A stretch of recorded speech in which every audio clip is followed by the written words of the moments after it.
В Ухте открылась нордическая выставка. Это региональная программа компании «Союз импортеров», в рамках которой в северные города России привозят верхнюю одежду для суровых морозов до минус 50 градусов от ведущих мировых производителей.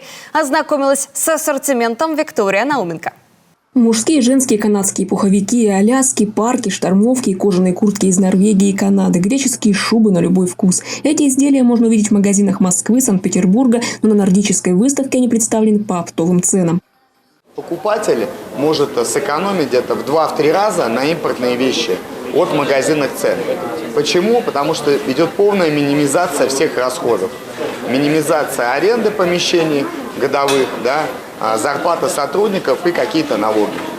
За 6 дней нордическая выставка продает как магазин за полгода.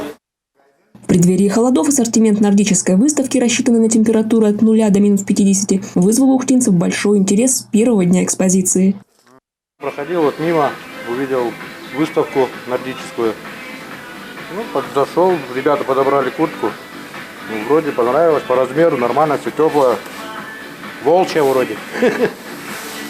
Все нормально, буду брать. Зашла в торговый центр, шла мимо, увидела шарики. Выставка проходит верхней одежды. Ребята дали померить, говорят, ой, размер пуховик норвежский. Мне понравился, я возьму, и цена у него классная.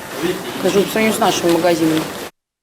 Нордическая выставка ждет ухтинцев в выставочном центре на первом этаже торгово-развлекательного центра «Ярмарка» до 19 сентября включительно.